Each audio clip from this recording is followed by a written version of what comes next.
This is Enterprise Morning, reaching you from Enterprise Television from the economic capital of Nigeria, Lagos. My name is Henry Igwebike. We'll be started off today with our newspaper headlines, and right after that, in a jiffy would be our main conversation. Also for today, please do well to be part of what we do have a say in what we say. You can always find and reach us at enterprisetvnews.com. You may equally like, comment, and follow us on all our social media platforms at Enterprise TV7. We have right here in our studios Innocent Aduluba, journalist, public affairs analyst, to see through all that we have. Good morning to you, Innocent. Oh, my pleasure. Thank you so very much. You're looking very dapper. Yeah, and same to you. Thank you so very much. It's a new week and the start of a new day. So let's get it cracking. Well, the first daily on our desk for today, and that is started from the Guardian newspaper. We have the big story here. U.S. aid withdrawal, drug shortages, uncertainty, squeeze HIV/AIDS, TB clinics nationwide. And we have other interesting stories here. Anxiety as Anxiety in Kano as Bayero Sanusi plans separate Durbar celebration. You can get that story on page 9 of the Guardian newspaper. Innocent, let's start off with the shortage. Drug shortage, uncertainty, squeeze HIV and AIDS TB clinics nationwide with the removal of the U.S. aid. Why is that in the first place?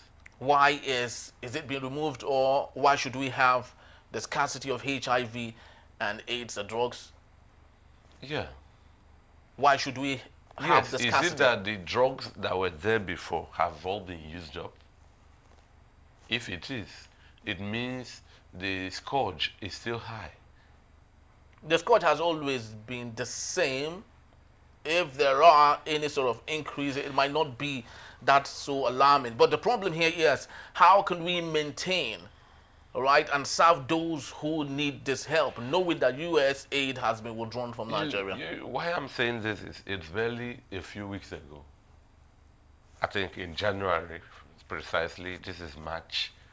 So if a country as rich as Nigeria is in this situation, we shouldn't be crying. Aid went away. Aid is free, or so to speak. Is the government of this country incapable of providing health care for its citizens? If the USAID is gone, Nigeria lives on. If you get my point. So I think it's a straitjacket commentary. Oh, these people were funding this and were backing this, and people were the beneficiaries. The funding, the backing has stopped. They are Nigerians, their health status matter. You check what it cost elected and public politicians to jet out for medical tourism. So you start taking consideration and leave, even if all of those who go out there leave crumbs, that USAID again will be funded better. So we shouldn't turn a blind eye because USAID left. Therefore, that place collapsed. There should be, in life, there should always be an option B, a plan B. Plan A was USAID. Would people now be left, defenseless against the scourge? Someone said the ousting of the USAID is a blessing in disguise to not just Nigerians but Africans, because at this point now they have the desire of taking care of themselves by themselves. Do you want to believe with that submission? I don't know. How is it? Different strokes for different folks. Whoever see it as a blessing in disguise may or may not have their perspectives. My point is, it was a welcome relief to have USAID funding. If they are no more there, the government should rise up and fill that void. There is a Ministry of Health. There are commissioners of health. They should throw their heads together. We are in a new budget year. You throw your head together. How do we feel this? How do we feel? Because anyway, all of this underscores the value of the unit life in Nigeria, the value of life. So if this is important, it's no big deal. I mean, it will take some readjusting, all right. But USAID have gone. How do we do that? You re-strategize. USAID is a body funding. They are not the only body that can fund it. Have you tried other, in quotes, less corporate organizations and still get the fund either exact or surplus or less, and then acquire the same drugs it can and keep on your shelf while business goes on?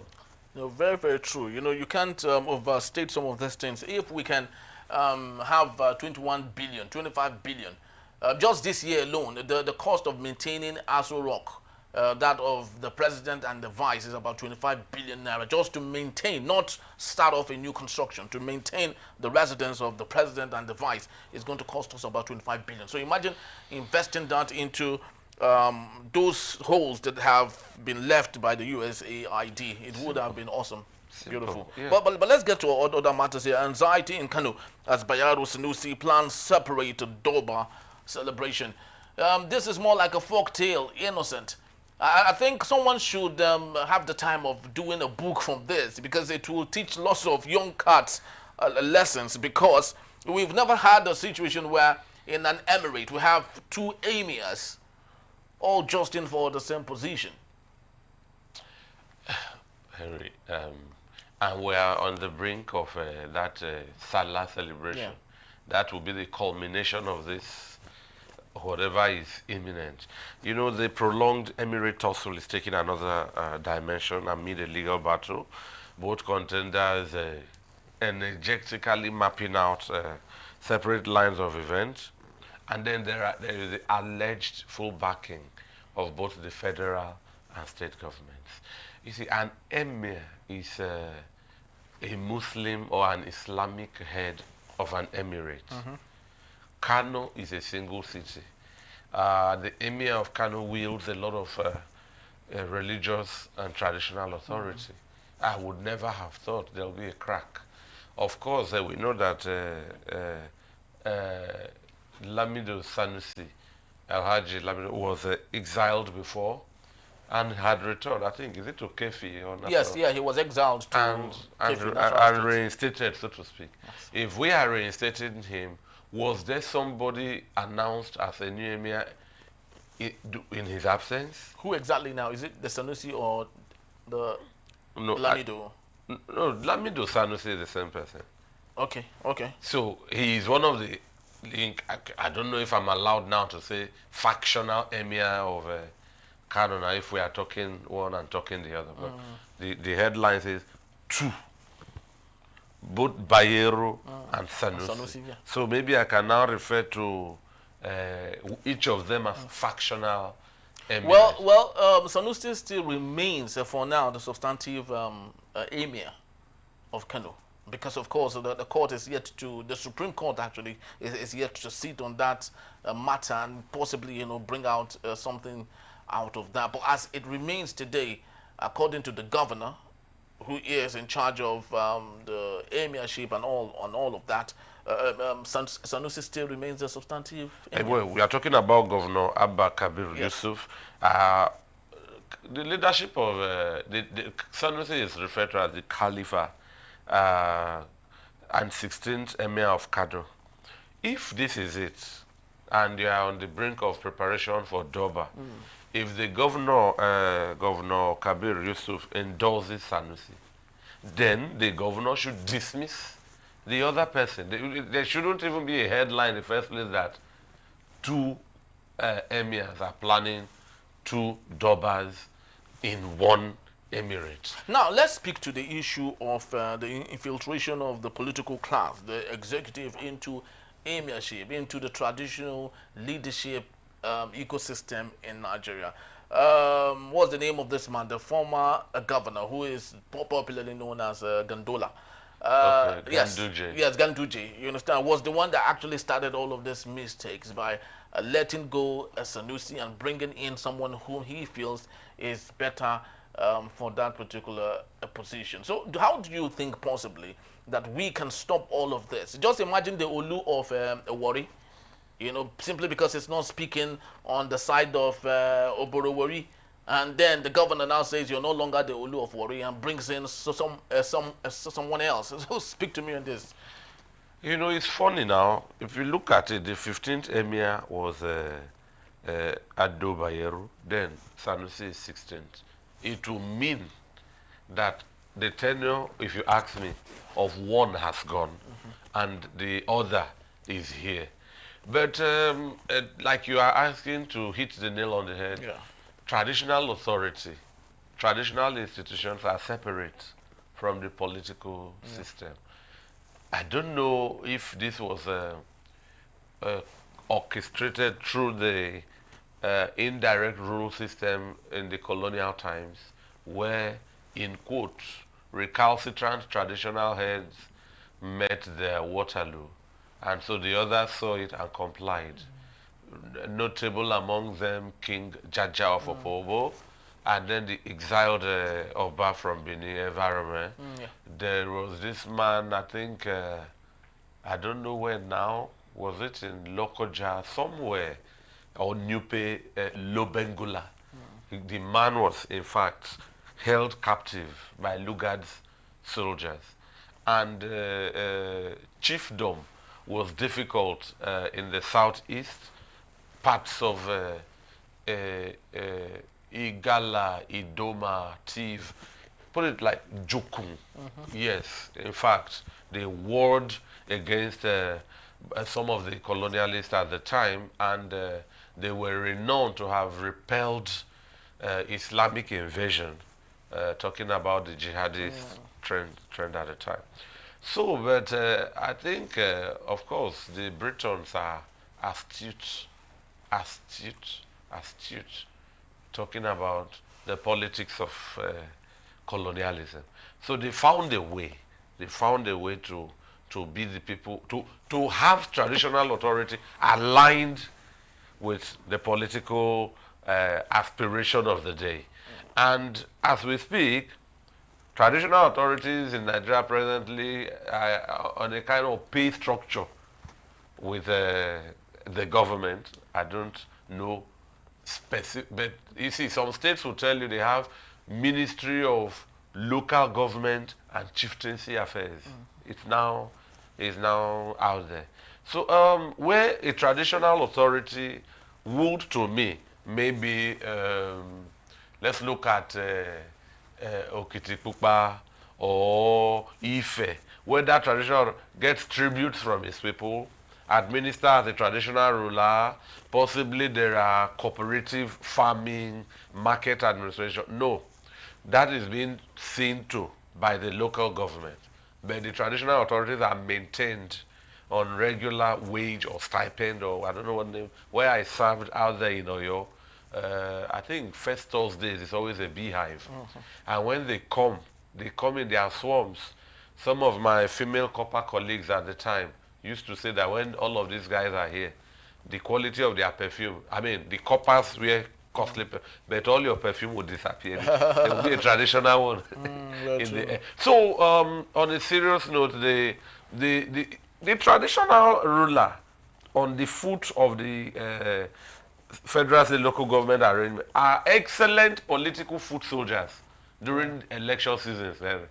It's where, if you look at the field in Rivers now, do you know that if the foremost traditional ruler there throws his weight on one side, specifically the Wike, allow me to say the Wike Tinubu side now, it can be said that state, that area, the Ijos have taken side. They are a great political weapon in the hand of whatever government is at work. Yeah, very true.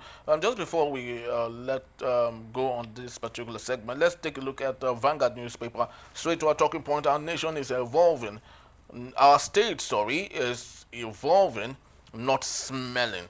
And that's coming from Lagos State government. So the Minister of Environment came up to say, of course, after a very long time of the viral video of Rayi, stating that Lagos is smelly. The commissioner of environment and Water Resources actually came up and said that Lagos is evolving, not smelling. Does that negate the fact that the reality on ground is that a larger part of the state is really not what it should be environmentally? The minister, as his name mentioned, The commissioner of environment, yes, appropriately so. You know, when this came out, I had said that we should hear from the commissioner. I don't know why people, including Lagos, let me put it that way. I don't know why people and then Lagos are paying a lot of attention to what Copper Ushe Rita said. It's her opinion on social media. Then we suddenly made her a celebrity. but what she said is reality, so that's the, No, that's I'm the coming. reason. There's a People truth have to said it. a lot on social media. Why single that out? That's my point. If she said such and I'm in government, I will listen. I will note that somebody have pointed something out, real or imagined. So I will take my team there. We'll look at that's in Etiosa local government and see where she pointed out, and try to do what we can quietly. And her comment will go on. Now she is well followed and all of that. Then two, I want to repeat what I've been saying. As far as environment is concerned, Lagos is doing a great deal. You know, you leave your house quite, including the Lagos Ibadan, they sweep it. Perhaps Lagos is chasing perfection. Perfection is a journey, not a destination. It's a process. So the Lagos State Ministry of Environment can just continue to do more as they go. It's not, and look, the commissioner, let me clear you, sir. Yes. Evolving is evolving. Smell is smell. None of them are synonym to each other. If Lagos is smelling, Lagos is smelling. What can we do to reduce the smell? If Lagos is evolving, Lagos is evolving. Bravo. Then let the evolution continue. Get out. Let the comment of the core member, let it go away. It's garnering too much. The hangover has overstayed its welcome. Yes, it's just overstaying its welcome because the government had refused to do what they are supposed to do. When you pass or when you move around motorways, 7-Up motorways, Olushosun, there you see the stench there. It's very profound. I When know, you pass look, through Cadbury, there's no stench, there is evolution. The commissioner just said it is not smell. it's no smell. So we shouldn't play semantics with grammar. Look, this is one way to curb smell. The truckers who clear refuse, I will say it, when they leave the street worse than they met it. And see, when they are packed, liquids and all of that drop. You see, Debris and, you see a lot of spillage and all. fly buzzing around. And then if they pour your refuse and there are remnants on the ground, that's your own cup of, they've gone. And so when I drive back from work or come back from work, but once you look at the road, you will know they were here. That's already a debris and smell. So they need the right orientation. They are not doing people a favor. My compound, my bill was increased from 2,000 naira to 10,000 naira. Whoa. So it's a duty, and it's a majestic duty. You are environmental cleaners. It's not an accusation. It's a comment for us to get better. Let's not politicize the comment. If you go from National Stadium towards Alaka, there is that water. There's that water coming from, I should say, how do I call it? The lagoon. Yeah. Or is it from Surulere going to the water there? There, you know, if you go by Bariga, some of those waterfronts, but you see, these are normal. How do we improve them? Not attacking how is it said? Take your message and leave the messenger. Lagos is fine. Lagos can be better. Let's go Lagos. All right, let's go Lagos, but let's not forget, as a crown colony, it's been there for a very long time. Because if we do a juxtaposition of other crown colonies around the world, and we ask ourselves, where is Lagos? The IGR for Lagos has grown to 1.25 trillion naira a year. one would ask, what is all that money going to? That's a very big question that we need to ask, and hope that the Lagos State government would answer us when we come, isn't it? Lagos is working. It's Eko Onibaje. Eko Onibaje. All right, people, that's just about the time we have Eko Onibaje, and we have to leave it at here. Thank you so very much, Innocent. It's my pleasure. All right, so when we return, Innocent will be here to take us on our main conversation. Jonathan Soyinka condemns the suspension of elected officers in Rivers, warned of a democratic crisis. That and a bit still Enterprise of morning. Don't go anywhere.